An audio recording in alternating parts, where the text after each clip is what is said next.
Pada suatu pagi yang tenang di kota Baghdad, cahaya matahari perlahan turun dari langit, menyentuh atap-atap rumah dan jalanan sempit yang mulai dipenuhi langkah manusia. Pasar belum sepenuhnya ramai, namun suara kehidupan sudah terdengar. Pintu kayu dibuka, kain digelar, dan doa-doa kecil terucap di bibir orang-orang yang memulai hari dengan harapan. Di tengah suasana itu, Abu Nawas berjalan sendirian. Pakaiannya sederhana, langkahnya ringan, namun wajahnya menyimpan ketenangan yang sulit dijelaskan. Ia bukan orang yang tergesa-gesa, seolah ia tahu bahwa hidup tidak pernah bisa dipaksa berjalan lebih cepat dari kehendaknya. Ketika melintas di sudut pasar, ia melihat sekelompok orang berkumpul. Suara seorang lelaki terdengar meninggi, penuh emosi dan kelelahan. "Jika semua sudah ditentukan sejak awal," katanya lantang, "lalu apa gunanya kita berusaha? Untuk apa berdoa? Bukankah hidup ini hanya menjalani apa yang sudah digariskan?" Beberapa orang mengangguk, seakan menemukan pembenaran atas kegelisahan mereka sendiri. Yang lain terdiam, ingin membantah namun tidak tahu bagaimana caranya. Abu Nawas berhenti. Ia tidak langsung berbicara. Ia membiarkan kata-kata itu menggantung di udara, meresap ke hati setiap orang yang mendengarnya. Setelah beberapa saat, barulah ia melangkah mendekat. "Wahai saudaraku," ucapnya pelan, "bolehkah aku bertanya sebelum engkau menyimpulkan?" Lelaki itu menoleh, sedikit terkejut. "Silahkan. Apakah engkau sudah makan hari ini?" "Belum." "Mengapa?"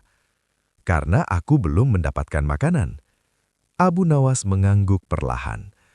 "Kalau begitu, mengapa engkau tidak tinggal di rumah saja dan menunggu takdir mengirimkan makanan ke mulutmu?" Sebagian orang tersenyum kecil, namun tawa itu segera hilang ketika mereka menyadari makna pertanyaan tersebut. "Itu berbeda," jawab lelaki itu, nadanya melemah. "Tidak," kata Abu Nawas lembut. "Itu sama.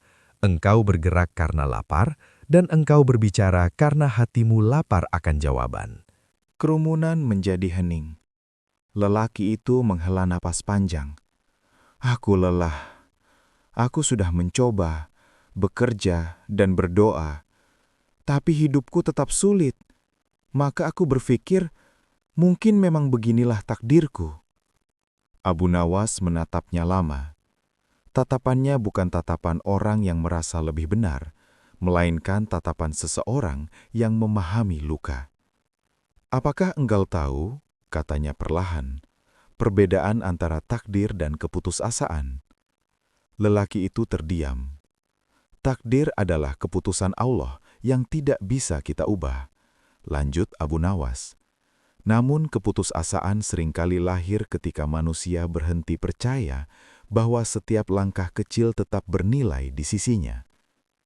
Ia mengambil sebuah batu kecil dari tanah, memegangnya di telapak tangan. "Jika aku melempar batu ini ke udara, apa yang akan terjadi?" "Batu itu akan jatuh," jawab seseorang. "Apakah itu takdir?" "Iya." Abu Nawas mengangguk. "Namun jika aku melempar batu ini ke arahmu dan melukaimu, apakah aku boleh berkata, ini takdir?" Kerumunan terdiam. Tidak ada yang berani menjawab dengan cepat. "Tidak," jawab lelaki itu akhirnya. "Karena sebelum batu itu jatuh," kata Abu Nawas, "ada kehendakku yang melemparkannya. Allah memberi manusia akal dan pilihan, lalu meminta pertanggungjawaban atas apa yang dipilihnya." Suasana pasar menjadi sunyi, seolah semua orang sedang berbicara dengan hatinya sendiri. Perbincangan itu sampai ke telinga khalifah. Abu Nawas dipanggil ke istana. Di dalam istana yang megah, khalifah memandangnya dengan serius. "Wahai Amirul Mukminin, apakah Allah telah mengetahui segalanya? Apakah doa masih memiliki makna?" Abu Nawas tidak segera menjawab. Ia memandang ke jendela, ke arah langit yang mulai berubah warna. "Wahai Amirul Mukminin, apakah hujan turun karena awan atau awan ada karena hujan? Keduanya saling berkaitan, jawab khalifah. Begitulah doa, kata Abu Nawas. Doa adalah bagian dari takdir. Allah menuliskan takdir dan menuliskan doa sebagai jalan di dalamnya. Ia melanjutkan, ada takdir yang datang tanpa diminta, dan ada takdir yang menunggu doa untuk berubah. Khalifah terdiam, merenung. Hari-hari berikutnya, Abu Nawas bertemu banyak manusia dengan kegelisahan berbeda. Seorang pemuda yang takut gagal, seorang tua yang kehilangan segalanya, dan seorang pedagang kaya yang takut jatuh miskin. Kepada pemuda itu ia berkata, takdir tidak pernah memerintahkanmu berhenti. Yang memerintahkan berhenti adalah rasa takut. Kepada orang tua itu ia berkata, rasa sakit bukan tanda Allah membencimu, tetapi tanda hatimu masih hidup. Dan kepada pedagang kaya, ia berkata, ketakutanmu bukan pada kehilangan, tetapi pada lupa bahwa semua ini hanya titipan. Pada suatu malam yang sunyi, Abu Nawas duduk sendirian. Ia berdoa dengan suara hampir tak terdengar. Ya Allah, jangan Engkau jadikan takdir sebagai alasan untuk malas, dan jangan Engkau jadikan usaha sebagai alasan untuk sombong. Angin malam berhembus pelan. Dan begitulah Abu Nawas mengajarkan manusia, bukan dengan kemarahan, melainkan dengan pertanyaan, perumpamaan, dan ketenangan. Ia tidak menjanjikan hidup yang mudah, tetapi ia menunjukkan cara berjalan dengan iman, meski tanpa kepastian tentang apa yang menanti di depan. Bagian ini menjadi awal dari pendalaman, bukan pengganti. Kisah Abu Nawas terus berlanjut, dengan lapisan-lapisan baru yang memperkaya makna dan durasi. Pada hari berikutnya, Baghdad diguyur hujan ringan. Jalanan basah memantulkan cahaya lentera. Abu Nawas berjalan perlahan, menyusuri lorong-lorong sempit, mendengar suara air menetes dari atap rumah. Hujan itu membuatnya teringat pada satu hal. Tidak semua yang turun dari langit langsung disukai manusia. Padahal, darinya kehidupan tumbuh. Di serambi masjid, ia melihat sekelompok orang duduk melingkar. Wajah mereka muram. Salah seorang di antara mereka berkata pelan, "Aku sudah berdoa bertahun-tahun, tapi doaku belum juga terjawab." Abu Nawas duduk bersama mereka. Ia tidak langsung berbicara. Ia menunggu. Karena ia tahu, manusia sering lebih membutuhkan telinga daripada jawaban. "Apakah engkau yakin doamu tidak dijawab?" tanya Abu Nawas akhirnya. "Atau engkau hanya tidak menyukai jawaban yang datang?" Pertanyaan itu membuat mereka terdiam lama. Ia melanjutkan, "Ada doa yang dijawab dengan pemberian, ada doa yang dijawab dengan penundaan, dan ada doa yang dijawab dengan perlindungan dari sesuatu yang tidak pernah kita ketahui." Malam itu, Abu Nawas pulang dengan langkah pelan. Ia merasa semakin banyak manusia yang ia temui, semakin ia sadar bahwa kebingungan adalah bagian dari iman. Tidak semua pertanyaan harus segera memiliki jawaban. Hari-hari selanjutnya, kisah-kisah kecil terus bertambah. Seorang ibu datang dengan mata sembab, mengadu tentang anaknya yang tersesat. Seorang lelaki mengeluh tentang kejujuran yang tidak membawa hasil. Seorang penuntut ilmu bertanya mengapa kebenaran sering kalah oleh kebohongan. Kepada mereka semua, Abu Nawas tidak memberi rumus pasti. Ia hanya berkata, jika Allah menguji, itu bukan karena dia ragu pada hambanya, tetapi karena dia ingin melihat sejauh mana hamba itu tetap berjalan meski hatinya gemetar. Dengan demikian, cerita ini tidak menutup dengan jawaban final, melainkan membuka ruang renungan yang panjang. Abu Nawas tidak berdiri sebagai pemilik kebenaran mutlak, melainkan sebagai cermin yang memantulkan kembali pertanyaan manusia kepada dirinya sendiri. Malam demi malam berlalu, dan nama Abu Nawas semakin sering disebut, bukan untuk penghibur, tetapi sebagai pengingat. Orang-orang mulai datang bukan untuk berdebat, melainkan untuk didengar. Suatu malam, seorang lelaki muda datang dengan wajah gelisah. Tangannya bergetar ketika berbicara. "Aku memilih jalan kejujuran," katanya. "Tetapi aku selalu kalah. Mereka yang berbohong justru hidupnya mudah. Apakah aku salah memilih?" Abu Nawas memandangnya lama, seolah ingin memastikan bahwa pertanyaan itu benar-benar keluar dari hati, bukan dari amarah sesaat. Jika kejujuran selalu langsung diberi hadiah, katanya pelan, maka ia tidak lagi bernilai. Allah menjaga kejujuran dengan ujian, agar hanya mereka yang tulus yang bertahan. Lelaki itu menunduk. Tapi aku lelah. Lelah bukan tanda engkau salah, jawab Abu Nawas. Lelah adalah tanda engkau masih berjalan. Pada hari yang lain, seorang penuntut ilmu datang dengan wajah penuh kebingungan. Aku belajar bertahun-tahun, katanya. Tetapi semakin aku tahu, semakin aku bingung. Mengapa ilmu justru membuatku ragu? Abu Nawas tersenyum tipis. Karena ilmu sejati bukan untuk membuatmu merasa paling benar, tetapi untuk membuatmu sadar betapa kecilnya dirimu. Ia melanjutkan, keraguan bukan musuh iman, kesombonganlah yang paling berbahaya. Hari itu, Abu Nawas berjalan melewati pemakaman. Ia berhenti di depan sebuah nisan tanpa nama. Angin berhembus pelan. Ia berbisik pada dirinya sendiri. Manusia takut pada takdir kematian, padahal yang lebih patut ditakuti adalah hidup tanpa makna. Beberapa orang yang ikut bersamanya terdiam, merasakan dingin yang bukan berasal dari angin. Pada suatu subuh, ketika langit masih gelap dan azan baru saja selesai dikumandangkan, Abu Nawas duduk bersandang di dinding masjid. Ia menatap cahaya lampu minyak yang bergetar. Ya Allah, doanya lirih. Jika engkau takdirkan kami lelah, jangan engkau cabut harapan kami. Dan jika engkau takdirkan kami berhasil, jangan engkau cabut kerendahan hati kami. Waktu terus berjalan. Abu Nawas semakin jarang berbicara panjang. Ia lebih sering diam. Namun justru dalam diam itu, orang-orang menemukan jawaban mereka sendiri. Dan perlahan, tanpa banyak yang menyadari, manusia-manusia di sekitarnya mulai berubah. Mereka tidak lagi bertanya, mengapa takdirku begini, tetapi mulai bertanya, apa yang bisa kulakukan dengan takdir ini? Kisah Abu Nawas tidak berakhir dengan kepastian, ia berakhir dengan perjalanan. Sebab, hidup bukan tentang mengetahui akhir cerita, melainkan tentang tetap melangkah, meski halaman berikutnya belum terlihat. Pada suatu hari yang terik, seorang wanita datang dengan langkah tertatih. Wajahnya pucat, matanya sembab.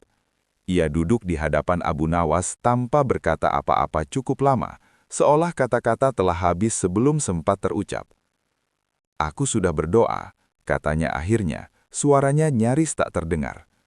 Aku sudah bersabar, tapi sakit ini tak pergi, dan hidup terasa semakin sempit. Jika Allah Maha Pengasih, mengapa Dia membiarkanku seperti ini? Orang-orang yang mendengar pertanyaan itu menahan nafas.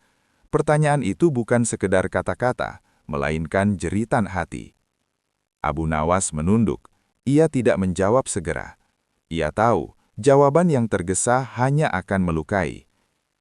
Pernahkah engkau melihat seorang ibu, katanya pelan, yang membiarkan anaknya menangis ketika obat yang pahit harus diminum? Wanita itu mengangguk lemah. Air mata bukan selalu tanda ditinggalkan, lanjut Abu Nawas. Kadang ia adalah tanda bahwa Allah sedang dekat, sangat dekat, hingga Dia mendengar setiap helaian nafasmu. Ia menambahkan, ada doa yang dikabulkan dengan dicabutnya beban. Ada pula doa yang dikabulkan dengan dikuatkannya punggung untuk memikul beban itu. Wanita itu terdiam lama. Tidak semua luka sembuh saat itu juga. Tetapi malam itu hatinya tidak lagi merasa sendirian. Pada kesempatan lain, seorang lelaki datang dengan wajah keras. Aku sudah berhenti berdoa, katanya. Aku lelah berharap. Abu Nawas menatapnya dengan tenang. Doa bukanlah cara memaksa Allah, katanya.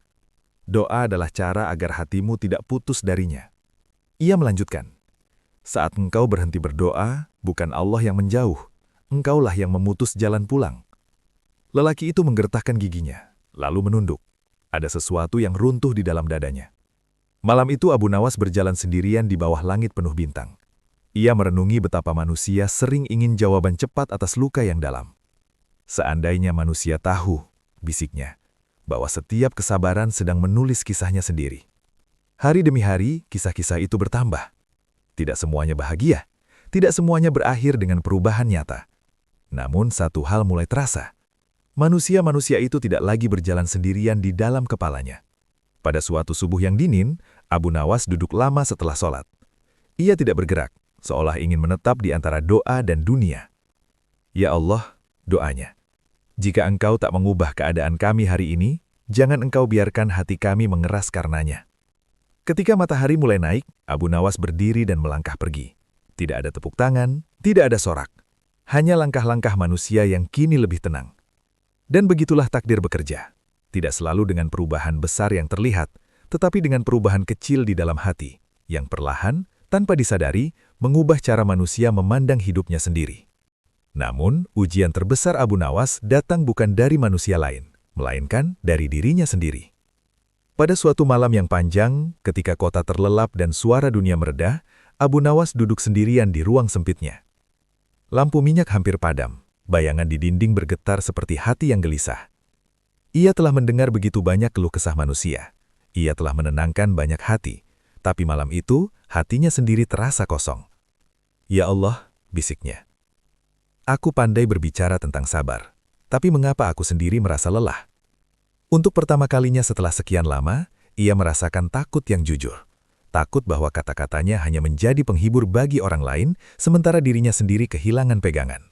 Ia teringat wajah-wajah yang pernah duduk di hadapannya. Orang miskin yang kelaparan, ibu yang kehilangan anak, lelaki yang dihancurkan oleh kegagalan. Mereka semua pulang dengan hati yang lebih ringan. Tapi siapa yang meringankan hatinya malam ini? Abu Nawas menunduk lama, dadanya sesak. Ia tidak membaca doa panjang. Ia hanya mengucap satu kalimat berulang-ulang, hampir seperti anak kecil yang tersesat. Ya Allah, jangan biarkan aku percaya bahwa aku kuat karena diriku sendiri. Air mata jatuh tanpa suara, tidak dramatis, tidak keras, tetapi cukup untuk membuatnya sadar bahwa ia masih manusia biasa. Malam itu, ia tidak mendapatkan jawaban berupa ketenangan instan. Tidak ada cahaya, tidak ada suara. Hanya satu kesadaran yang perlahan tumbuh, bahwa kelelahan tidak selalu berarti iman melemah. Menjelang subuh, tubuhnya terasa ringan. Bukan karena masalahnya selesai, tetapi karena ia berhenti memikul semuanya sendirian. Ketika azan berkumandang, Abu Nawas berdiri dengan langkah pelan. Di sujud terakhir, ia berdiam lebih lama dari biasanya. Jika hidup ini panjang dan berat, doanya dalam hati, izinkan aku menjalaninya dengan hati yang jujur, meski tak selalu kuat. Setelah subuh, ia keluar rumah. Udara pagi dingin menyentuh wajahnya. Kota masih sepi, dunia belum meminta apa-apa darinya. Abu Nawas tersenyum tipis. Ia paham kini, bukan tugas manusia untuk selalu terlihat tegar, tetapi untuk selalu kembali, meski dengan langkah tertatih. Dan sejak hari itu, setiap nasihat yang keluar dari lisannya bukan lagi sekedar kata-kata bijak, melainkan pantulan dari luka yang telah ia serahkan sepenuhnya kepada Allah. Kisah ini tidak berakhir dengan perubahan besar yang bisa disorakan. Ia berakhir dengan sesuatu yang lebih sunyi, hati yang belajar berserah, hari demi hari, tanpa perlu dilihat siapapun. Kisah ini tidak mengajarkan kita cara hidup tanpa luka. Ia hanya mengingatkan bahwa bahkan orang yang sering menguatkan orang lain pun bisa merasa lelah. Abu Nawas tidak menjadi mulia karena tak pernah goyah, melainkan karena ia tahu kemana harus kembali ketika hatinya rapuh. Kita sering mengira iman berarti selalu kuat, padahal iman yang sesungguhnya adalah keberanian untuk tetap datang kepada Allah, meski dalam keadaan letih, kecewa, dan penuh tanda tanya.